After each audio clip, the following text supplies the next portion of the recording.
Meus queridos irmãos, a paz do Senhor Jesus, sejam todos bem-vindos ao canal Escola Bíblica Dominical em Chamas.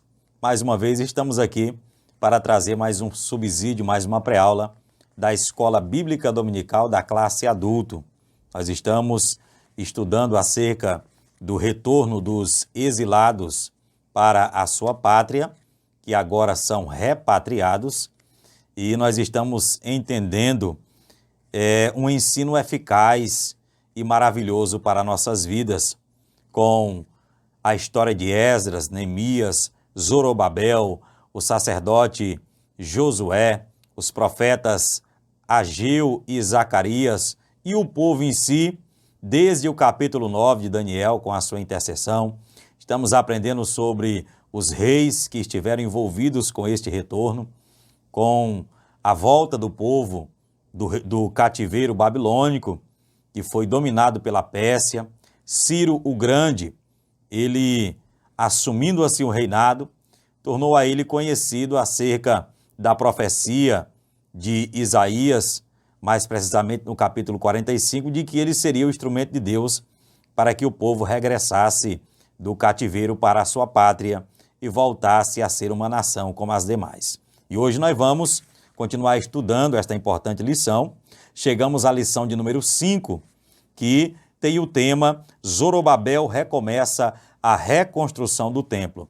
Nós aprendemos em lições passadas que o povo, quando chegou em Judá, mais precisamente em Jerusalém, no Reino do Sul, diz a Bíblia que eles levantaram o altar como primeira coisa, colocaram a sua vida espiritual em ordem, o sistema de sacrifícios a Deus, e depois eles lançaram as bases do templo, que não seria mais igualmente o templo suntuoso de Salomão, aquele templo no seu glamour. Não, seria um templo menor, um templo com menos glamour, com menos materiais preciosos. Diz a Bíblia que quando eles lançam as bases desse segundo templo, que agora seria erigido por Zorobabel e o povo, uns jubilaram, que eram os moços que haviam nascido no cativeiro, que não conheceram como era o templo de Salomão, e os velhos, os idosos, por assim dizer, que conheceram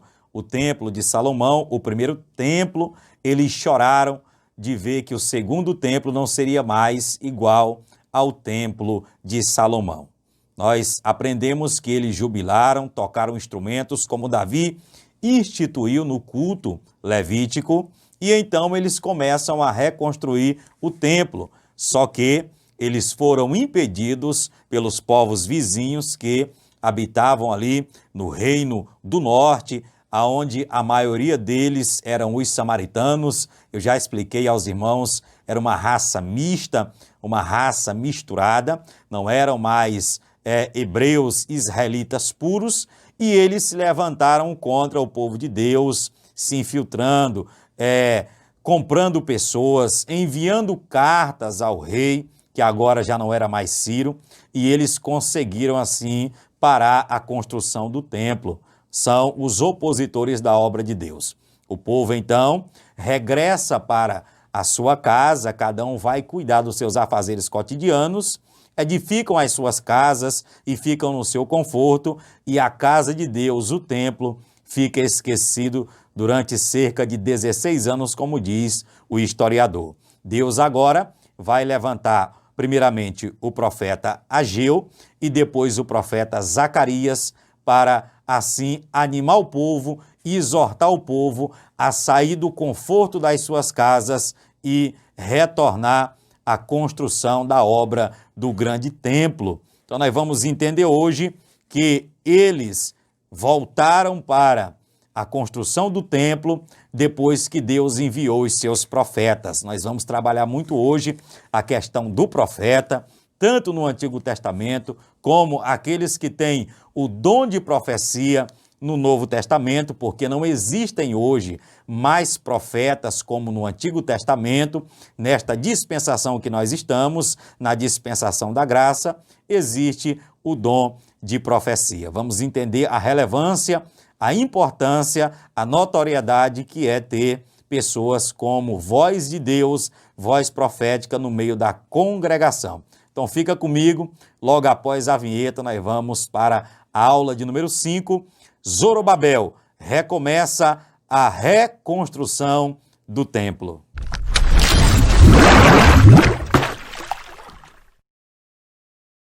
Pois bem, queridos, nós vamos agora adentrar a nossa lição, como sempre, nos seus tópicos e subtópicos, e vamos entender uma palavra muito boa da parte de Deus para nossas vidas. Seja bem-vindo você, professor, você, aluno, você, superintendente da EBD, aí na sua igreja local. Eu espero que, mais uma vez, a nossa aula venha contribuir, agregar bênção de Deus para a sua vida, para que você venha ministrar uma aula de excelência na sua classe no domingo, dia 2 de agosto de 2020. Muito bem, o nosso textuário nós encontramos no livro de Ageu, capítulo 2, versículo 10 e versículo 18. Como eu disse, os dois profetas que estão envolvidos com esta reconstrução do templo é o profeta Ageu e o profeta Zacarias. Então nós vamos trabalhar bem.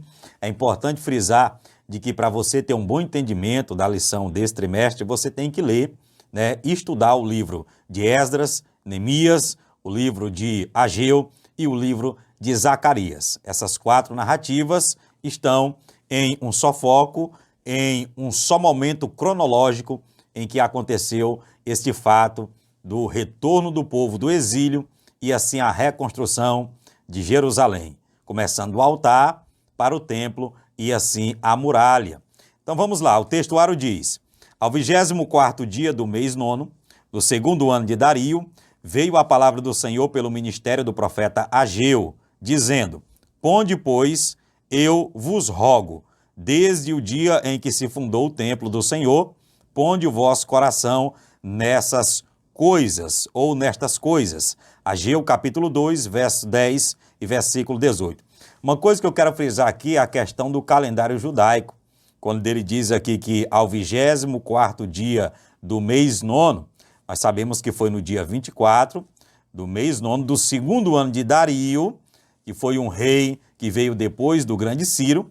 Então, no calendário judaico, o mês 9º, ele é conhecido como Quisleu, no calendário judaico, que corresponde no nosso calendário ao mês de novembro e assim passando também para o mês de dezembro no nosso calendário. Então foi no finalzinho do ano que Deus enviou aí o profeta Ageu para animar o povo, chacoalhar o povo para sair das suas casas e voltar à reconstrução do templo. E a nossa verdade prática diz: sobre o poder de Deus, a igreja torna-se imbatível no cumprimento das tarefas que Cristo lhe entregou. Uma coisa que eu quero destacar aqui, na verdade prática, é a expressão sob o poder de Deus. Quem pode ir contra o poder de Deus? Eu quero deixar aqui 2 referências para você usar.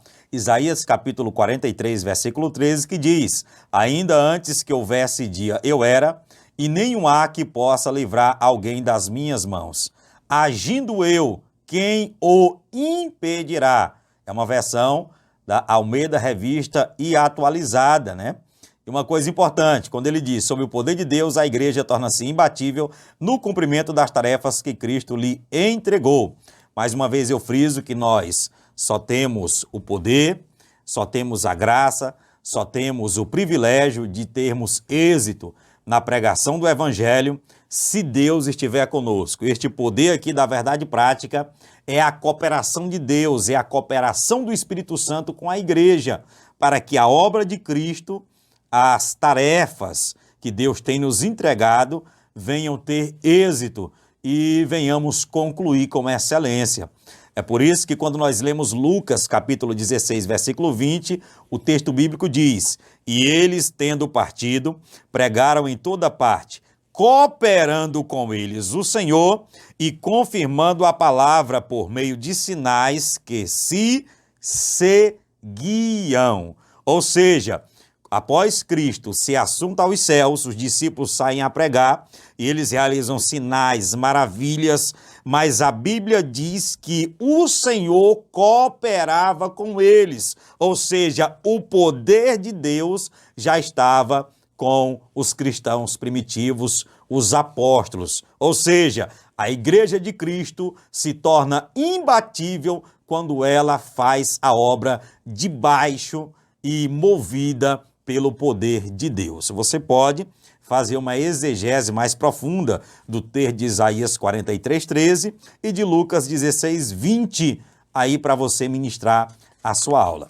Então vamos lá. A nossa leitura bíblica em classe nós encontramos no livro de Esdras, capítulo 5, verso 1 e 2, Ageu, capítulo 1, verso 1 e 12, Zacarias, capítulo 4, do versículo 6 ao 10. O nosso objetivo geral diz: compreender como se deu a reconstrução do templo sobre a liderança de Zorobabel. Mais uma vez, é importante destacar que Zorobabel, ele era descendente direto de Davi, certo? Quando nós estudamos a sua genealogia, nós aprendemos que Zorobabel era descendente direto da casa de Davi, que ele era filho de Salatiel, neto de Jeconias, da descendência de Davi. Por isso, seu nome é citado na genealogia de Jesus Cristo. Você pode ler Mateus, capítulo 1, verso 12 e 13, Lucas, capítulo 3, versículo 27. Aprendemos também com a liderança de Zorobabel, como diz aqui o objetivo geral, compreender como se deu a reconstrução do templo sobre a liderança de Zorobabel. Preste bem atenção. Zorobabel como líder. Zorobabel foi um líder israelita que liderou o retorno do primeiro grupo de judeus exilados que se encontravam no cativeiro babilônico. Fato histórico ocorrido após 539 a.C., quando o rei Ciro da Pérsia havia ocupado a Babilônia. A origem de seu nome é incerta. Talvez venha do acadiano Zerubali, que significa semente da Babilônia. No livro de Ageu, Zorobabel é chamado de governador de Judá. Está no capítulo 1, verso 1, capítulo 2, verso 2 de Ageu. Ao estabelecer na terra prometida, ele trabalhou para a reconstrução do templo de Jerusalém, completando a obra com muita persistência, tendo enfrentado uma interrupção, que é o que nós estudamos na lição passada, das atividades durante um período de 16 anos, aproximadamente de 536 a 520 a.C. Então, Zorobabel foi descendente direto de Davi e foi um grande líder chamado por Deus. Uma coisa importante que eu quero destacar aqui é que o líder, ele é chamado por Deus para liderar. Isso é importante, Nós aprendemos que na igreja existem 3 tipos de obreiros, Existe aquele que é o oferecido, aquele que pula a janela, aquele que força a porta para liderar um povo, certo? Para cuidar de um certo departamento. Existe o obreiro sorteado, que é aquele que com urgência a obra precisa de alguém e escolhe ele para somar. E existe o obreiro chamado por Deus, que é aquele que tem um chamado e é capacitado. Querido, ser líder não é você se colocar para ser líder. Não é você achar que você nasceu para ser líder. Ser líder é chamado de Deus. É uma unção diferenciada, é uma chamada específica que Deus nos chama para executar uma obra aqui na terra. Então nós aprendemos que apesar de Zorobabel ser da linha direta de Davi, ele era um líder chamado por Deus. E trabalhou incessantemente e perseverou para reconstruir o templo em Jerusalém. Amém?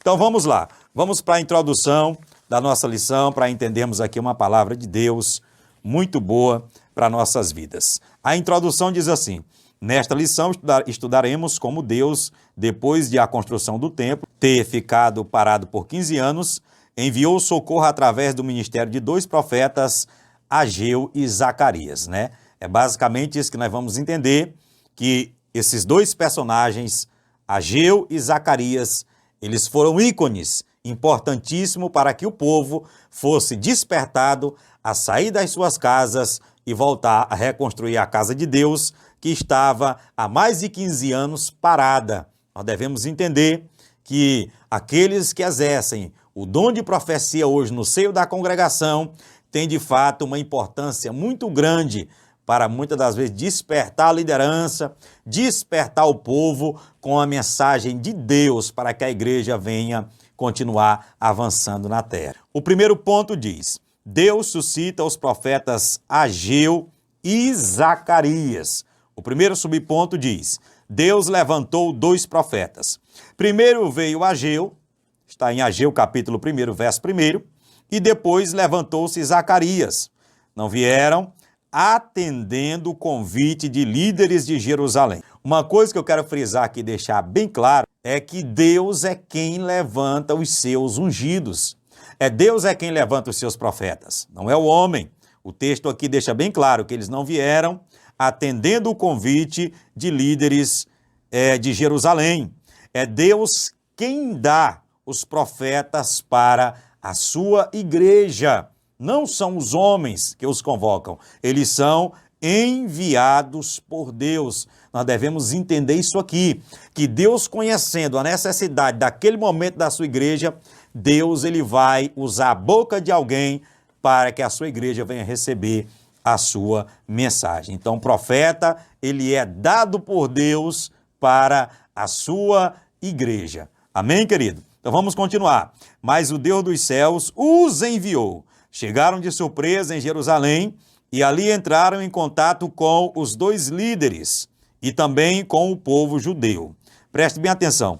Uma coisa que eu quero destacar aqui é que quando Ageu e Zacarias chegam em Judá, eles não vão direto com o povo, eles vão direto com a liderança do povo. Quem era a liderança? Os 2 líderes. Zorobabel, que era o capitão da reconstrução, o líder, e o sumo sacerdote Josué, que era descendente direto de Arão, da linha arônica.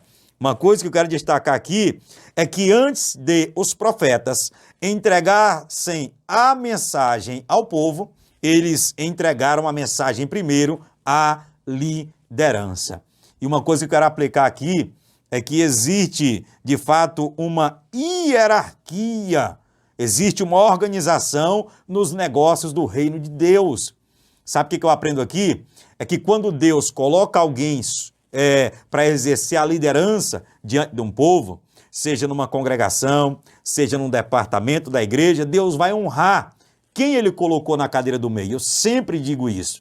Por quê? Porque primeiro os profetas vêm aos líderes e depois o povo passa a conhecer a mensagem dos profetas. Então, Deus sempre irá respeitar essa organização. Deus sempre vai honrar aqueles a quem ele colocou. Amém, querido? Então, se você é líder, entenda uma coisa. Primeiramente, Deus vai direcionar uma palavra a você, porque é através da liderança que Deus vai manifestar o avivamento, o despertamento no meio de um todo do povo ao qual é liderado por aquele líder. E com isso, querido, nós vamos aprender neste primeiro ponto da lição de que a mensagem ela foi direcionada primeiramente a Zorobabel, o sacerdote Josué e o povo. Por quem? Pelo profeta Ageu e pelo profeta Zacarias. E antes de continuar nesse ponto, eu quero destacar aqui, trazer uma rápida explanação de quem foi Ageu e também quem foi Zacarias, para você entender algo muito bom acerca desses profetas. Vamos lá. O profeta Ageu, seu nome vem do hebraico Agai, que significa fertilidade ou fertivo. Provavelmente ele recebeu este nome porque o seu nascimento coincidiu com uma das festas judaicas. Seu nome está ligado ao maior objetivo de sua profecia, que era completar o templo para reiniciar as festividades religiosas.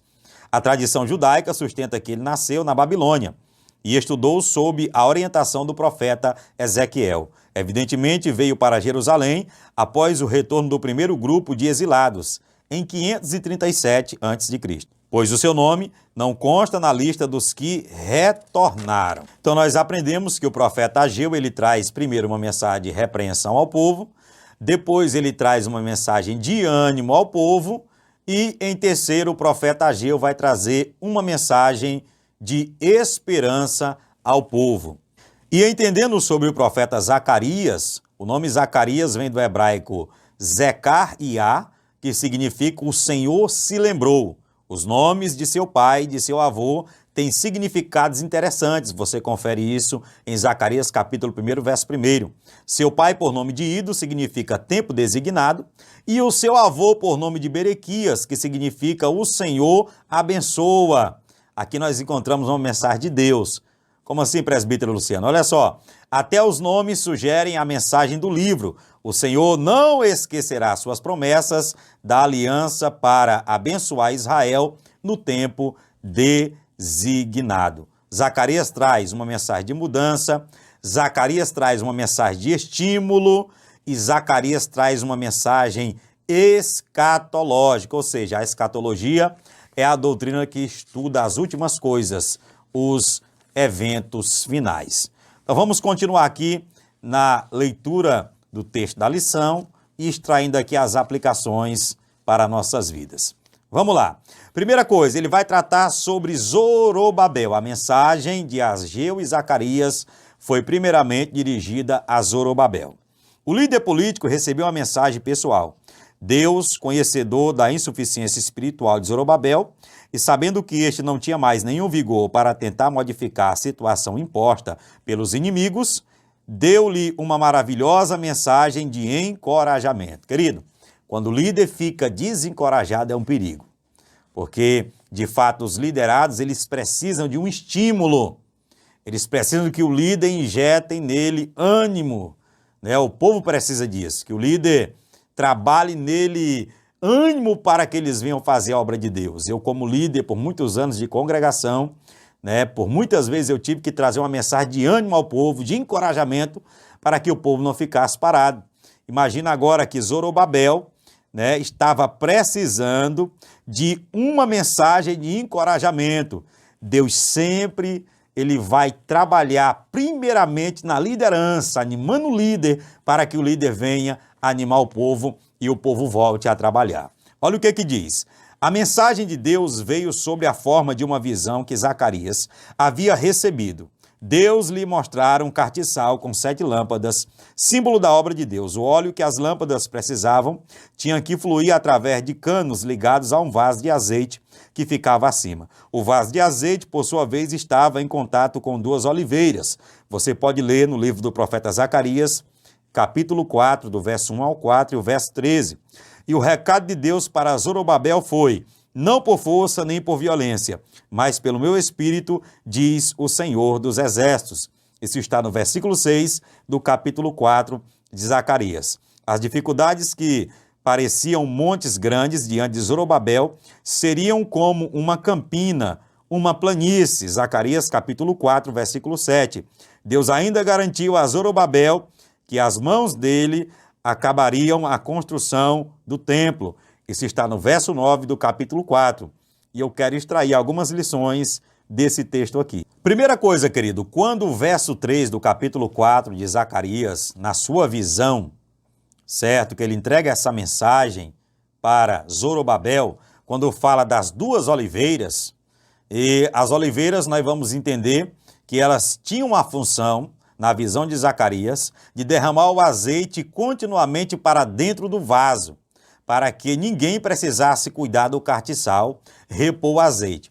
Nós sabemos que tanto no tabernáculo, no deserto, como no templo, existia o castiçal, que era a lâmpada do templo, a lâmpada do tabernáculo, um lustre de ouro batido, uma só peça, preste bem atenção, pelo menos o primeiro era assim no tabernáculo, aonde ele tinha 7 lâmpadas, 7 lamparinas, aonde tinha os seus pavios, que o sacerdote fazia a sua manutenção diária, ele tinha como combustível o azeite, ou seja, teria que recolocar o azeite para que a lâmpada não se apagasse. O castiçal teria que estar aceso continuamente. O castiçal, muitas aplicações, simboliza a igreja, que precisa do combustível, do azeite do Espírito Santo para estar acesa, né? Simboliza a nossa vida individual, que precisa buscar esse azeite diário, esta vida de comunhão com o Espírito Santo, para estarmos acesos, para estarmos vivos, para estarmos avivados na presença de Deus. Então nós vamos entender que este castiçal aqui, ele recebia este azeite de um vaso, que também recebia da oliveira, porque a oliveira produzia uma fruta chamada azeitona, e a azeitona era levada para um tanque chamado lagar, aonde se extraía o azeite, que era usado como combustível de candeeiro. O azeite era usado para fazer perfume, o azeite era usado para fazer remédio, o azeite era usado para fazer comida no Antigo Testamento e para unção de reis, sacerdotes, profetas, e também os utensílios do tabernáculo foram ungidos com azeite. O objetivo aqui dessas duas oliveiras, que continuamente derramavam azeite no vaso, é mostrar que Deus pode realizar seus propósitos sem a ajuda dos homens. Nós já aprendemos que, claro, o despertamento ele é sinérgico, é a união de Deus com a união do homem, para que a obra de Deus venha a ser feita. Só que nós aprendemos aqui que Deus está entregando uma lição para Zorobabel, de que quando Deus quer realizar um desígnio, não é a força do homem que vai fazer. Não é, de fato, o homem em si que vai realizar. É Deus quem faz. Nós aprendemos que o avivamento ele vem da parte de Deus, não da parte do homem. Então, é esta mensagem de encorajamento, de entendimento da parte do profeta Zacarias para Zorobabel, que não era a força dele que iria reconstruir o templo, era o poder que vinha da parte de Deus, para que Deus viesse a ter o seu templo reconstruído em Judá. E outra coisa, versículo de número 7, quando o texto diz, serás uma campina, falando de Zorobabel. Olha só, os inimigos eram grandes, orgulhosos e duros como as montanhas. Porém, quando Deus tem uma obra a realizar, os montes encolhem até virar monturo. A fé remove montanhas e aplana as campinas.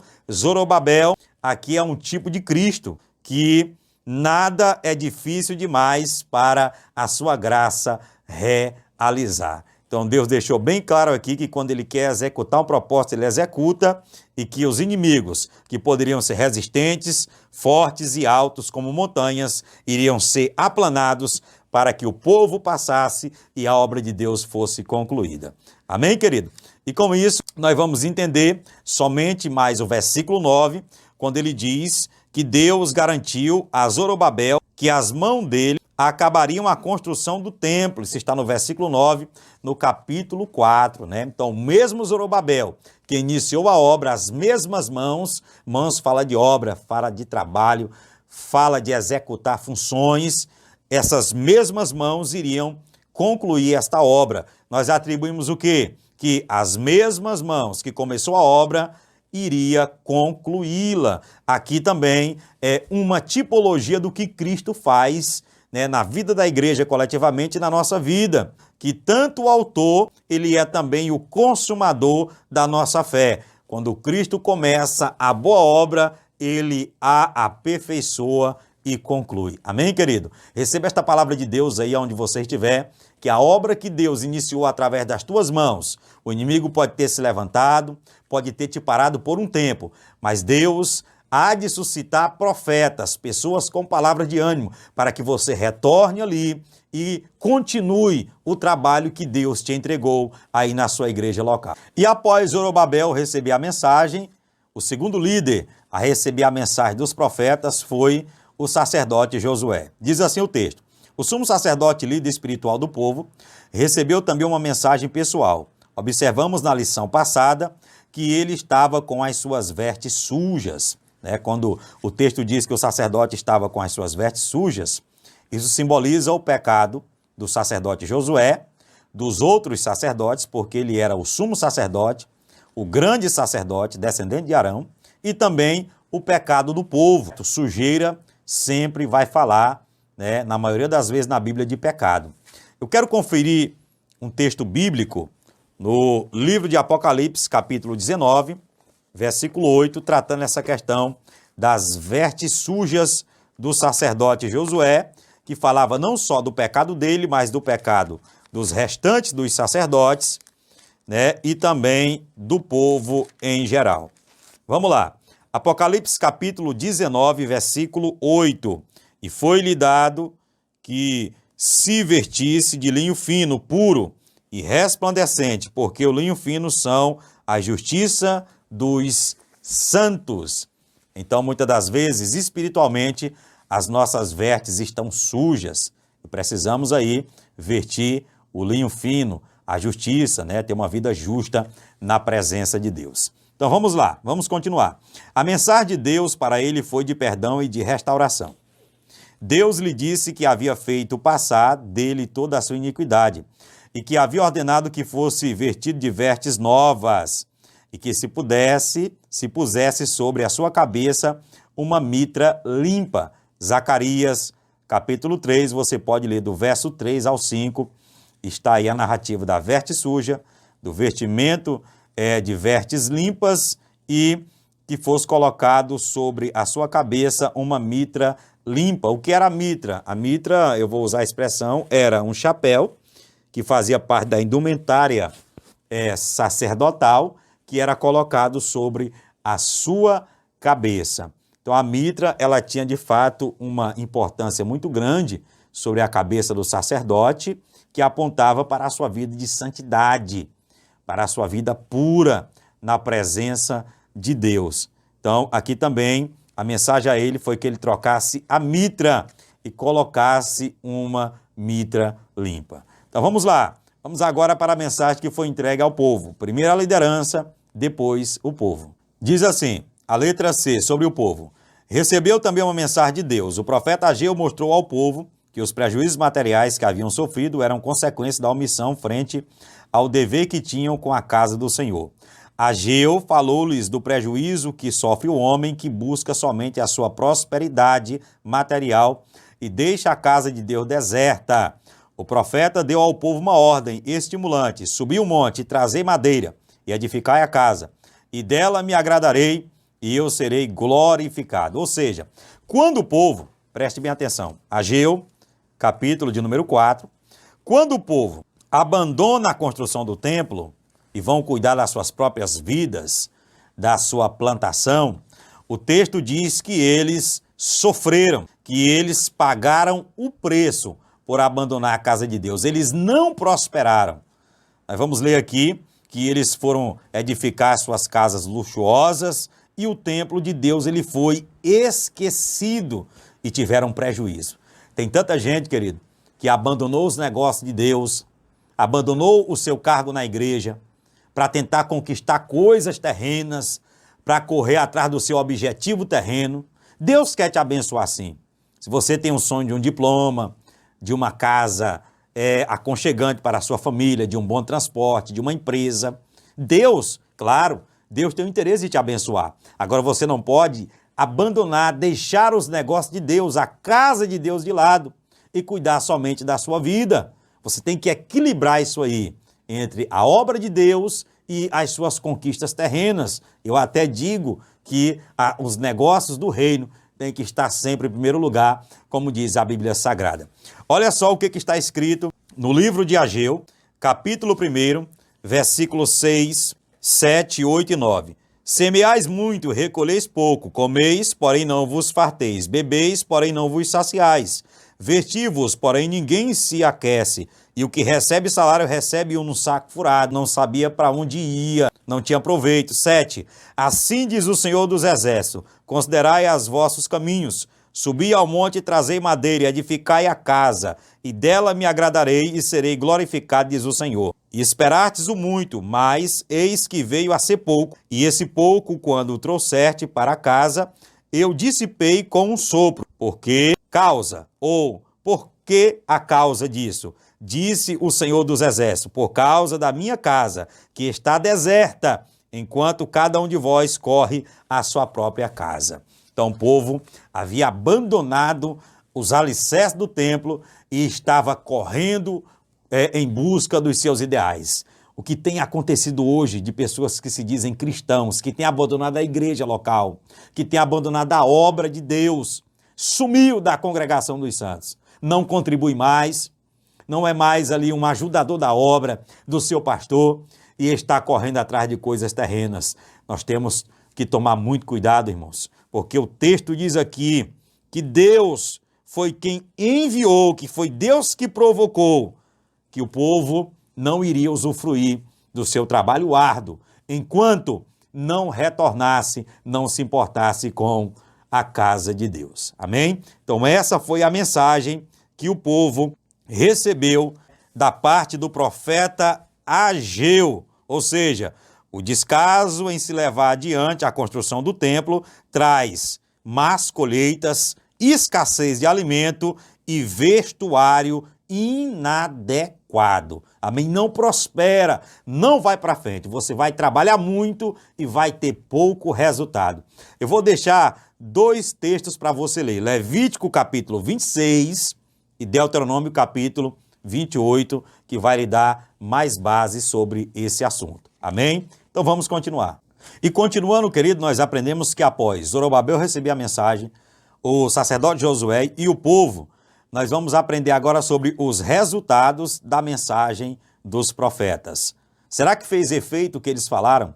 Será que o povo deu ouvido à voz de Deus através da boca dos profetas? Olha só o que aconteceu depois que Zorobabel, Josué e o povo foram confrontados pelos profetas Ageu e Zacarias. O povo de Deus se manifestou através da mensagem destes homens de Deus. Assim, os 2 líderes criaram coragem. É aquilo que eu volto a dizer. O encorajamento para o povo vem através da liderança. Se os líderes estão cabisbaixos, pessimistas, desencorajados, a congregação, a igreja local não vai ter ânimo para nada. Há uma frase que diz, de um colega, amigo meu, obreiro, que ele diz que a igreja local, a congregação, é o reflexo do seu líder. Se o seu líder foi alguém encorajador, alguém de coragem, alguém que ouve a voz de Deus e provoca no povo ânimo, injeta uma palavra de fé, o povo vai ser corajoso, o povo vai ter coragem e disposição para trabalhar. Mas se for um líder cabisbaixo, um líder pessimista, aquele que diz não vai dar, não temos recurso, não tem como, o povo vai agir da mesma forma. Então, eles foram encorajados, eles voltaram a reconstruir o templo, os inimigos vieram perguntar quem havia dado ordem, eles dizem aqui no tópico que foi Ciro, o tópico diz, como diz na Bíblia, que os olhos do Senhor estavam sobre o seu povo e sobre a reconstrução do templo, ou seja, Deus estava com eles e os inimigos não puderam impedir a obra, certo? Até que fosse dado o conhecimento dos fatos ao rei Dario. O texto diz que chega até Dario o conhecimento dessa questão, que o povo havia voltado a reconstruir o templo. Isso está em Esdras, capítulo 5, versículo 5, olha o que diz a Bíblia. Porém, os olhos de Deus estavam sobre os anciãos dos judeus e não os impediram, até que o negócio chegasse a Dario e viesse resposta por carta sobre isso.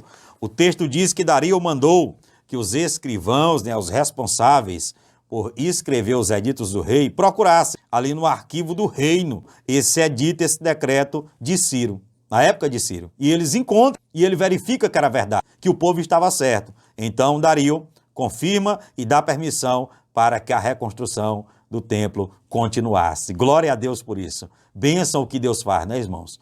Deus levanta os seus profetas, ao mesmo tempo Deus já está trabalhando, certo? Na vida dos homens, no coração dos homens, para que a sua obra não venha parar aqui na terra. Nunca tenha medo de receber uma palavra de encorajamento e executar um trabalho que Deus tem te enviado, tem te ordenado a fazer.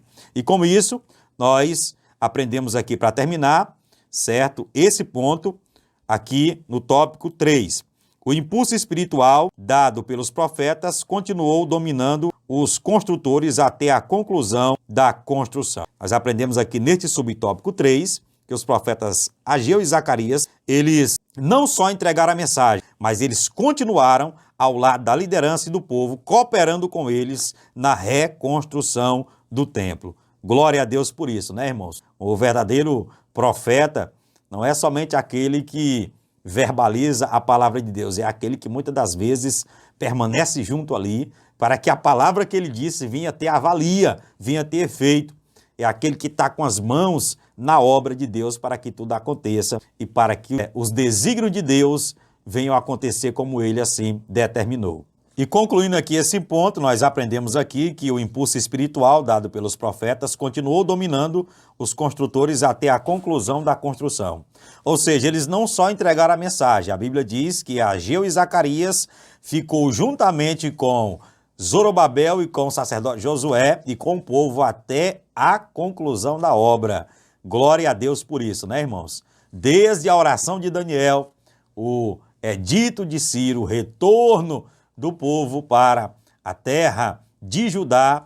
Agora nós aprendemos aqui que a participação dos profetas foi fundamental para que a obra do templo voltasse a ser executada naquela geração. Um exemplo muito grande para nossas vidas. Muito bem, meus irmãos, chegamos ao tópico de número 2 e nós vamos trabalhar o tema, o ministério profético, uma prova da manifestação de Deus. Vamos entender aqui a relevância dos profetas, a importância para a obra de Deus, neste ponto da lição, onde vamos tratar acerca das manifestações aqui no Antigo Testamento e no Novo Testamento. E no tópico 3 nós vamos aprender sobre o ministério de profeta à luz da Bíblia. Vamos entender que hoje não existe mais profetas como no Antigo Testamento. Hoje existe o dom de profecia para a edificação da igreja, e com certeza um cooperar muito grande para a propagação do Evangelho. Então vamos lá. O primeiro subtópico diz, manifestações sobrenaturais no Antigo Testamento. Há muitos exemplos no Antigo Testamento e vamos mencionar apenas 2. Foi colocado aqui pelo comentarista, Moisés e Elias. Há quem diga que Moisés foi o primeiro grande profeta da Bíblia, certo? E destaca aqui que Moisés foi um grande líder que Deus levantou para libertar seu povo da escravidão do Egito. Recebeu de Deus um preparo sobrenatural, o que lhe deu muita autoridade espiritual. Com a sua vara fazia grandes maravilhas, Êxodo capítulo 4, versículo 17. Todos nós conhecemos a história de Moisés, certo? Que era um levita, que fora jogado no Nilo, fora recebido, encontrado pela filha de Faraó, criado no palácio, mas precisava ir para a faculdade de Deus no deserto. Ele foi instruído em todas as ciências do Egito, mas Deus queria tratar com Moisés no deserto. Eu aprendo que o deserto é a faculdade de Deus. Depois de 40 anos, Moisés volta para cumprir a missão dada a ele por Deus no monte de Deus, certo? No monte Horebe, aonde a sarça ardia e não se consumia, e Deus falou com ele no meio da sarça. Deus entregou a ele um cajado de autoridade, e com esse cajado, com esta vara, Moisés realizou sinais, prodígios e maravilhas no meio do povo. Ou seja, Deus enviou Moisés para libertar, tirar o seu povo do Egito com uma ferramenta de trabalho, Da mesma forma, nós aprendemos que aquele que é chamado, levantado por Deus, Deus capacita ele com uma dotação especial, um dom, uma capacitação sobrenatural, dá ele uma ferramenta para que ele venha ter êxito no seu ministério, como Moisés tinha com aquela vara, aquele cajado. Amém, querido? E ele cita aqui também Elias, o leão dos profetas, o profeta do fogo, que fez com que não chovesse sobre a terra durante 3 anos e meio. Foi o profeta que confrontou os profetas de Baal, que eram muitos, cerca aí de mais de 450 no Monte Carmelo. Quem não conhece este grande desafio, Elias de fato é lembrado até hoje, que não provou a morte, foi levado aos céus num redemoinho, não foi numa carruagem de fogo, certa carruagem foi para separar ele de Eliseu, porque Eliseu não largava Elias, foi preciso uma intervenção divina para isso, certo? Ele foi levado aos céus. Bem lembrado aqui, bem pontuado, esses 2 grandes profetas da Bíblia. Então vamos lá. Segundo subtópico, manifestações sobrenaturais do Novo Testamento. Quando o Espírito foi derramado em sua plenitude, os dons espirituais começaram a entrar em ação. Preste bem atenção. E passaram a ser a própria preparação divina para o ministério. Os apóstolos eram revestidos desses dons, meio divino para a conversão de muitas almas. Uma coisa que eu quero destacar aqui, a categoria dos dons é dividida em 3 classes. Existem os dons do Pai, que você encontra em Romanos capítulo 12, do verso 3 ao 8.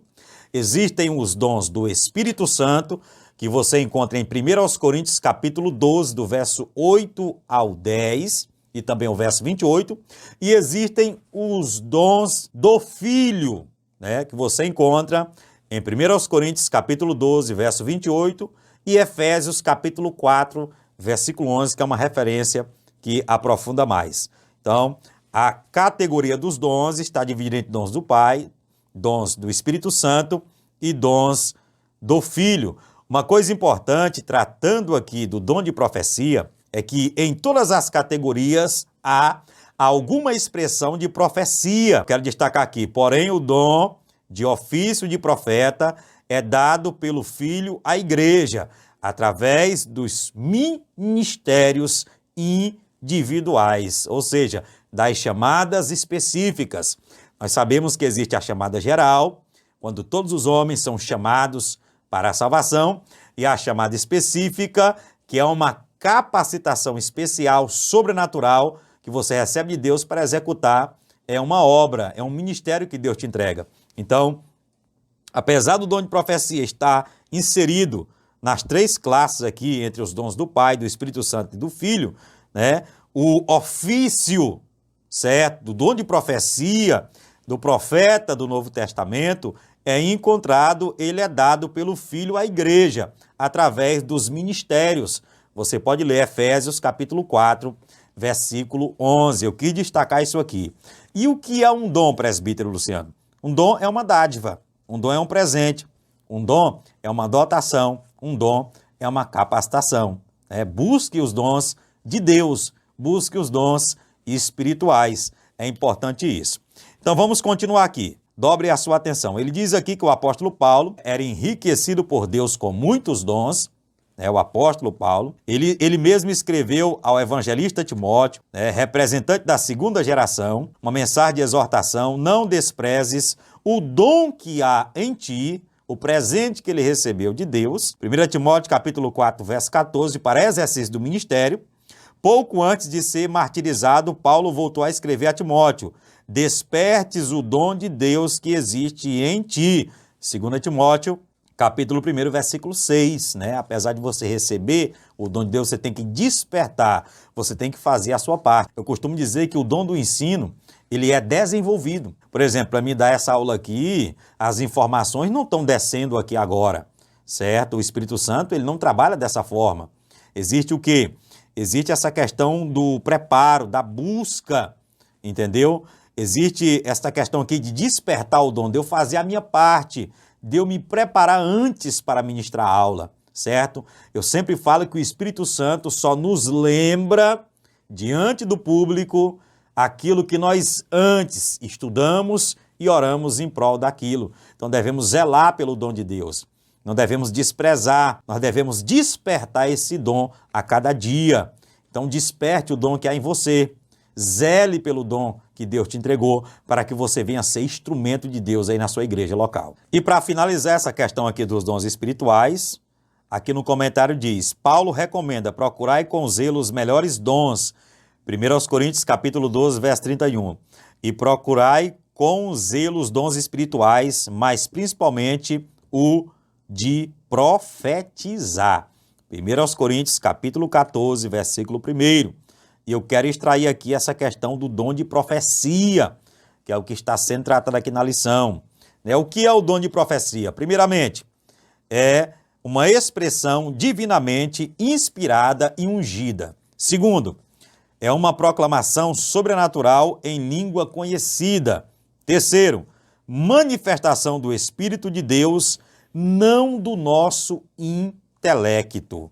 Quarto, pode ser possuído e operado por todos que buscam e são cheios do Espírito Santo. Quinto, intelecto, fé e vontade estão em operação neste dom, mas seu exercício não tem base intelectual. Esse dom traz a público as palavras do Espírito Santo. Glória a Deus por isso.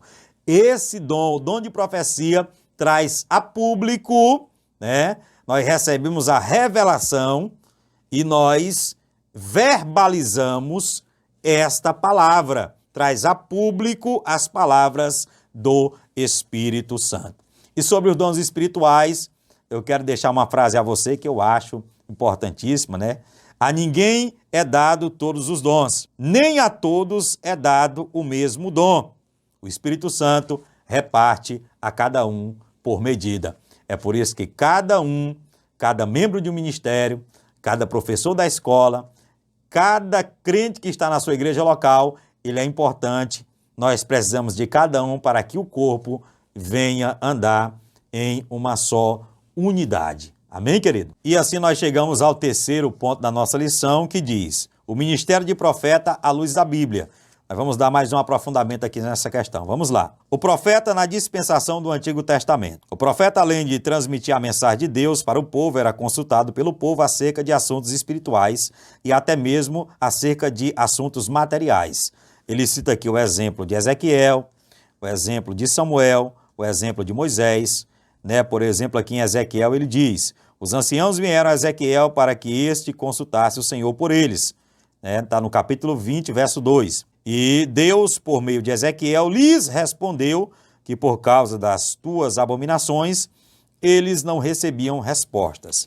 Uma coisa importante é que o profeta no Antigo Testamento, ele era tido como um representante de Deus. Ele era um mediador entre Deus e os homens. Entenda isso, no Antigo Testamento, né? E ele era também chamado de vidente, né? Alguém conhecedor de eventos do presente e também eventos futuros, certo? E desvendava coisas que estavam ocultas.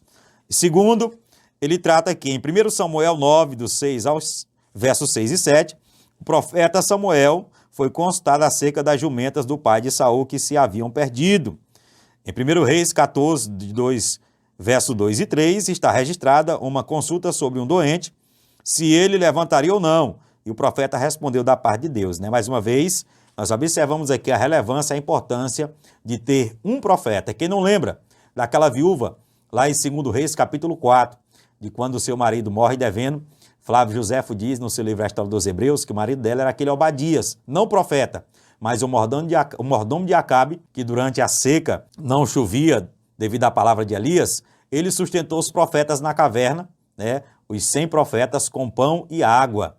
E ele comprou, certo, fiado, os pães e a água, porque a água não tinha, não chovia, e sustentou os profetas. Ele acaba morrendo, ele deixa a dívida para a viúva.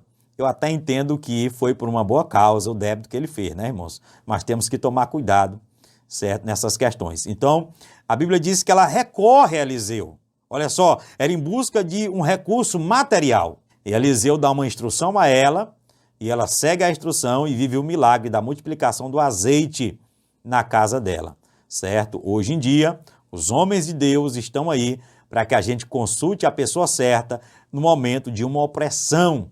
O seu líder, o seu pastor, o seu dirigente, né? Alguém de confiança que você tenha como homem de Deus. É importante isso aqui. E ele fala sobre Moisés, né? Que transmitia aos anciãos o que Deus lhe falava, né? Vemos que no Antigo Testamento o profeta era uma espécie de mediador entre Deus e o povo. Ou seja, o profeta, ele recebia de Deus e entregava para o povo. Ele era tido como a boca de Deus. O sacerdote, ele era o ouvido de Deus. Ele ouvia do povo e levava a causa diante de Deus. Amém? Samuel, é importante frisar que ele não somente profeta, mas ele foi juiz e também foi sacerdote. E chegamos ao segundo ponto, já para ir para o encerramento, que diz: o profeta na dispensação do Novo Testamento. Entre os dons espirituais está o dom de profetizar. 1 Coríntios capítulo 12, verso 10. Estaria entre as consequências do derramamento do Espírito Santo que aconteceria nos últimos dias. Ter alguém o dom de profecia não significa que seja profeta. O termo profeta designa quem tem ministério de profeta. Eu vou destacar aqui para você o que é um profeta, né? Para você entender ainda mais sobre essa questão da profecia, de o que é o profeta. A palavra profeta deriva-se do termo hebraico nabi, que significa falar ou dizer, e do termo grego profete, que significa falar de antemão. Sua principal função é tornar conhecidas as revelações divinas e transmitir os oráculos de Deus ao povo. Amém? Então, o profeta, de fato, era alguém que recebia de Deus uma revelação e ele verbalizava essa revelação de Deus à liderança e ao povo em geral, como nós estamos aprendendo acerca do ministério de Ageu e de Zacarias. Mas nós vamos agora tratar acerca, né, do dom de profecia que é exercido no Novo Testamento, na época da graça. Lembrando que quem, certo, tem o dom de profecia não é profeta como no Antigo Testamento. Hoje em dia a gente vê alguns dizer, dá licença que eu sou profeta de Deus. Não, ele tem o dom de profecia. Isso é tão sério, irmãos, que muitas vezes Deus pode tomar uma pessoa em profecia, o Espírito Santo, e usar ela uma vez e depois não usa mais. E tem aquele que continuamente ele continua sendo usado por Deus para ser boca de Deus no meio da igreja. O que é um profeta no Novo Testamento? É alguém que comunica a genuína palavra de Deus, cheio do Espírito Santo. Este é um profeta do nosso tempo. Como ele diz aqui no comentário, olha só. O termo profeta designa quem tem o ministério de profeta. Este ministério de profeta é o ministério da palavra, para o qual o ministro recebeu de Deus uma preparação especial do Espírito profético. Amém? Então, todo aquele que genuinamente, sendo uma pessoa justa, estando bem com Deus, cheio do Espírito Santo, que profere a palavra de Deus, que verbaliza as verdades de Deus, dos oráculos de Deus da Bíblia Sagrada, ele é considerado um profeta desta geração. Ele recebeu de Deus um dom, certo, de profecia, de verbalizar as verdades de Deus, então ele é de fato um profeta de Deus neste tempo. Não mais como um profeta no Antigo Testamento, mas alguém que recebeu esta capacitação para ser boca de Deus aqui na terra, no meio da igreja, certo? Aonde Deus lhe enviar. É importante frisar isso aqui, que não existe mais profeta como no Antigo Testamento. Existem, porém, uma diferença importante entre o ministério de profeta no Antigo Testamento. No Antigo Testamento, os profetas eram consultados pelo povo e transmitiam-lhes a resposta de Deus. Mas a Bíblia diz, a lei e os profetas duraram até João, e desde então é anunciado o reino de Deus. Lucas 16:16. Então nós aprendemos que João Batista foi o último dos profetas, iniciando lá atrás com Moisés e terminando com João. Depois de João, dom de profecia. Aprenda isso aqui. Então vamos lá. No pacto, na nova aliança, temos Jesus como único mediador. 1 Timóteo, capítulo 2, versículo 5. Uma coisa importante, por que não existe mais profetas como no Antigo Testamento? É que, além do profeta entregar uma mensagem de Deus, além do profeta ter resposta para quem vinha buscar, ser tido como um vidente, o profeta era um mediador entre Deus e o povo. Nesta época da graça, Cristo é o nosso mediador. Nós devemos consultar a Ele. Eu falei agora há pouco que existem-se lideranças, pessoas que devemos consultar nesta geração, mas pessoas que são cheias do Espírito Santo, pessoas que são cheias de Cristo. Então aprenda que Cristo é o nosso único mediador. Amém?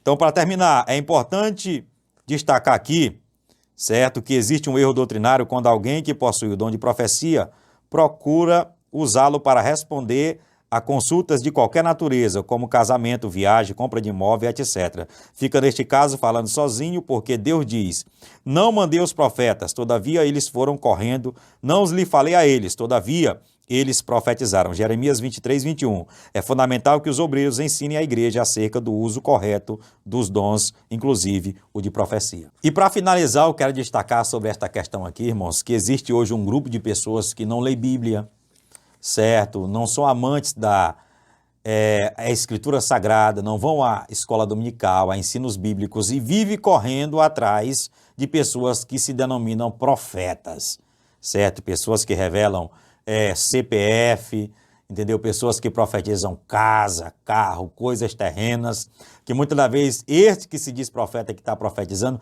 a vida dele não condiz com a mensagem que ele está entregando. Você tem que tomar muito cuidado com isso. Muitas vezes o teu pastor na tua igreja local, que prega a palavra genuína e você não dá ouvido, ele é um profeta de Deus. Ele exerce o dom de profecia porque ele está entregando a revelação máxima de Deus.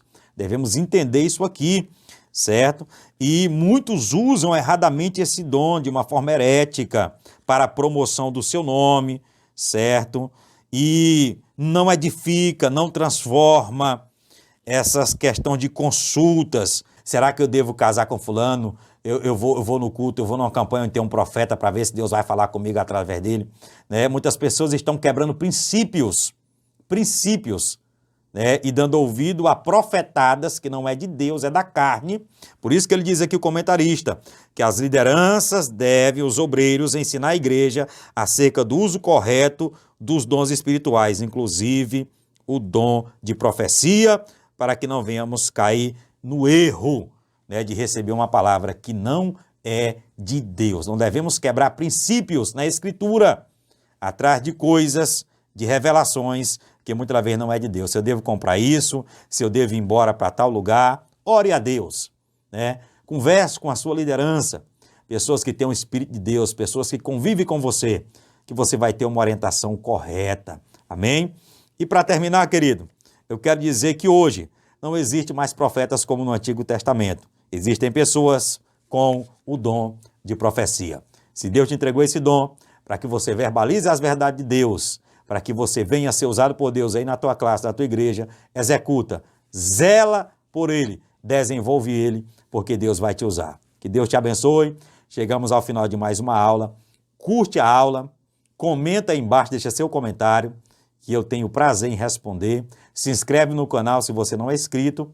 E meu muito obrigado, né, mais uma vez, do presbítero Luciano Silva, aqui no canal Escola Bíblica em Chamas. Que Deus te abençoe. A paz do Senhor.